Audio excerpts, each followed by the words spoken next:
For 5,000 years, gold has been the undisputed king of safe haven assets. It's what pharaohs were buried with and the foundation our economies were built on. For generations, your parents and their parents were all taught the same thing. When the world gets chaotic, you buy gold. It's seen as the ultimate insurance policy against a world gone mad. But what if I told you its reign is about to come to a violent end? While most investors are glued to Bitcoin's daily price, they're missing the real story. A silent tectonic shift is happening under the surface. It's a change that could spark a multi-trillion-dollar exodus from precious metals, and it's happening faster than anyone thinks. This isn't just another story about Bitcoin's price. This is about the fundamental rewiring of what a safe asset even means in a digital world.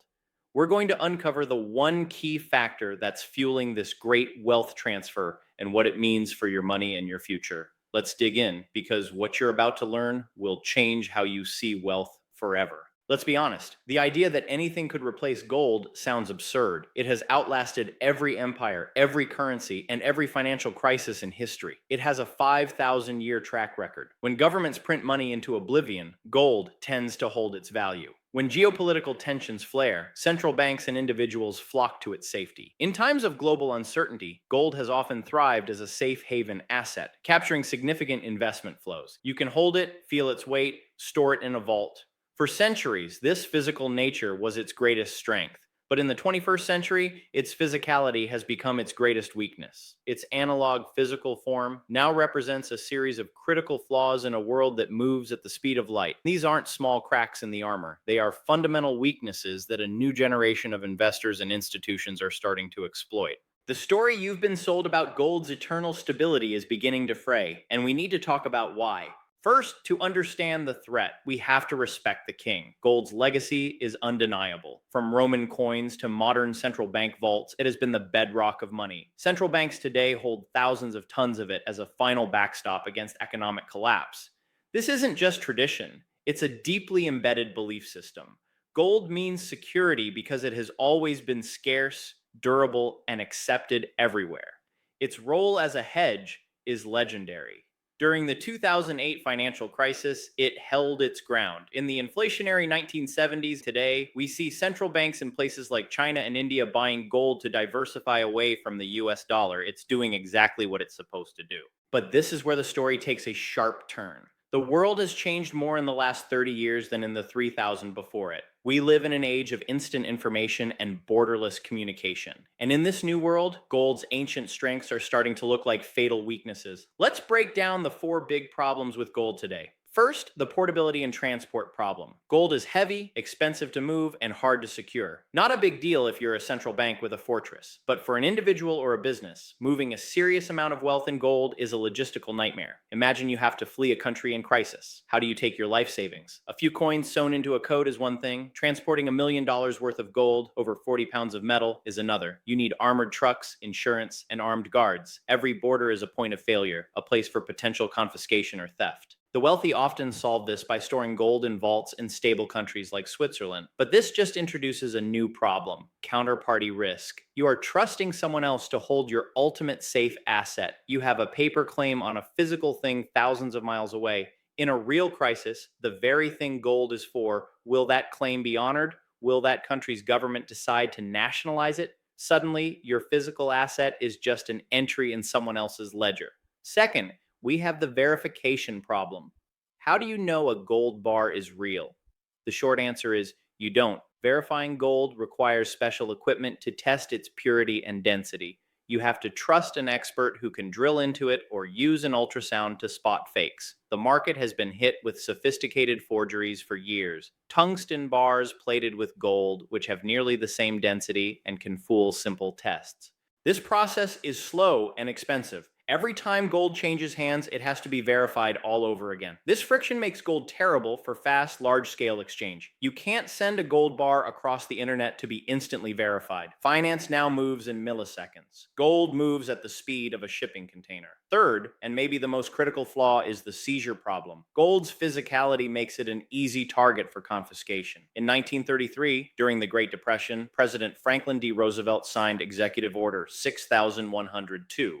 This order made it illegal for American citizens to hoard gold. It forced them to turn in all but a small amount of their gold to the Federal Reserve for paper money. Refuse, and you could face a massive fine and up to 10 years in prison. Let that sink in. The US government in a crisis made it illegal for its own citizens to own their ultimate safe haven asset. They took the people's gold because they needed to devalue the dollar, and they couldn't do that if people could just opt out by holding real money. Could it happen again? In a world of digital surveillance, tracking large gold purchases is easier than ever. If a future debt crisis hits, the temptation for desperate governments will be huge.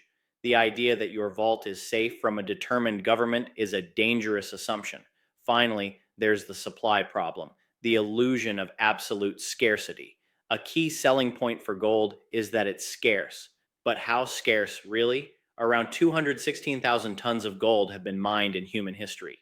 Every year, mining adds another 3,000 plus tons to that supply. That's an inflation rate of about 1.5%. It's low, but it's not zero. The bigger issue is we don't know how much gold is still in the ground. New tech could make once unreachable deposits easy to mine. What about deep sea mining or even asteroid mining? The supply of gold isn't fixed, it's a function of technology and price. If gold's price went up 100 times, the money and energy thrown at finding more would be staggering. Its scarcity isn't mathematically certain, it's not immutable. These four cracks, portability, verifiability, seizability, and uncertain scarcity, always existed. But for 5,000 years, there was no alternative. Gold was the best we had, until now. Enter Bitcoin. For a decade, the world didn't know what to make of it. A fad? A payment tool? The mainstream narrative totally missed the point. Bitcoin wasn't made to compete with Visa. It was made to compete with gold. Satoshi Nakamoto's real genius was creating the world's first object that is both digital and truly scarce. Unlike gold, Bitcoin's supply is mathematically fixed and public. There will only ever be 21 million Bitcoin. That's not a promise. It's a law enforced by a global, decentralized network. We know the exact schedule of new supply and about the halving every 4 years that programmatically cuts that new supply in half. This is provable digital scarcity, a property that has never existed before. Second, digital portability. $1 million of gold weighs over 40 pounds. $1 billion of Bitcoin weighs nothing. It can be stored on a device the size of a thumb drive or simply memorized as a 12 or 24 word phrase. Someone can cross any border with their entire net worth in their head. No armored trucks, no insurance, no counterparty risk. It's wealth that can be teleported at the speed of light. Third, instant verifiability. You don't need to trust an expert to verify a Bitcoin is real. Anyone with a computer can run a node and with mathematical certainty check every transaction ever made. There's no such thing as a counterfeit Bitcoin. The network's cryptography is the assayer and it works instantly for everyone. Fourth, censorship resistance. This is the ultimate answer to Executive Order 6102.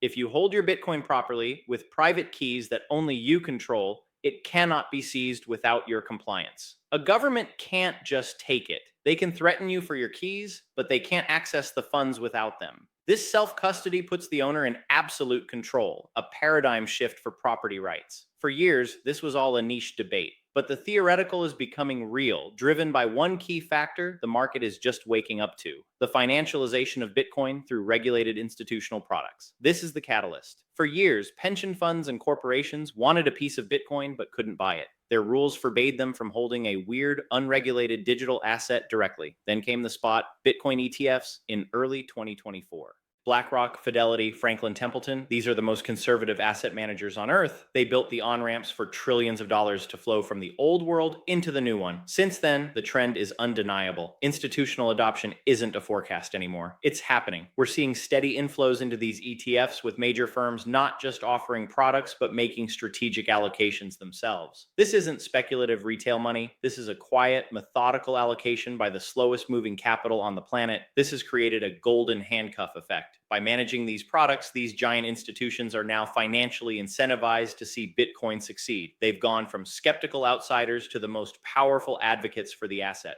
So what triggers the mass exodus from gold? It's a slow, creeping reevaluation of trust. Safe haven assets are all about belief. Gold is worth trillions because for 5,000 years, we've agreed it's a store of value.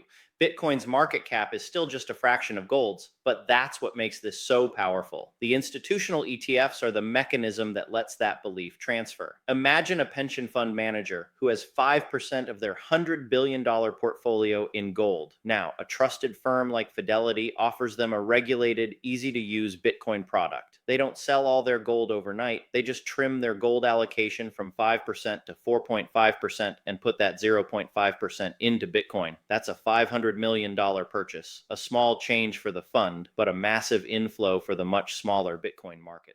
Now, multiply that by hundreds of funds, endowments, and family offices all making the same prudent decision. Capital slowly bleeds out of the legacy safe haven and into the digital one. This creates a feedback loop. As money leaves gold, its price stagnates. As it flows into Bitcoin, its price rises. Financial advisors start asking clients why their gold is underperforming. The bleed accelerates. It's not a sudden crash of gold's value, but a slow draining of its monetary premium. Gold will still be used for jewelry and industry, but its role as the world's primary store of wealth is being challenged and possibly usurped. If you're starting to see this shift and want to stay ahead of it, make sure you subscribe and hit the notification bell. We're living through one of the biggest financial transitions in modern history, and having the right information gives you a massive advantage. If you want even deeper weekly analysis, don't forget to sign up for my free newsletter. You'll get my top market insights every week and first access to my upcoming class on macro investing in Bitcoin.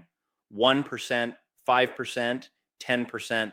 I'm genuinely curious and I read every comment. Now, any rational investor should have some serious questions. If Bitcoin is so great, why is it so volatile? What about regulations? And isn't it boiling the oceans with its energy use? To make a credible case, we have to tackle these head on. First, let's talk about volatility. There's no denying it. Bitcoin's price swings can be stomach churning. We've all seen the headlines about massive drops from peak highs. Bitcoin is volatile because it's a new asset class still in its price discovery phase. It's monetizing from zero. Every major asset from gold itself, after it was decoupled from the dollar, to early tech stocks, went through a chaotic, volatile period. As its market cap grows, its volatility should naturally decrease. Volatility is the price you pay for the potential of outsized returns in an emerging asset. Second, the regulatory threat. The approval of spot ETFs by the SEC was a turning point. Regulation is no longer about killing Bitcoin, it's about integrating it. The risk is shifting from will they ban it to how will they tax it?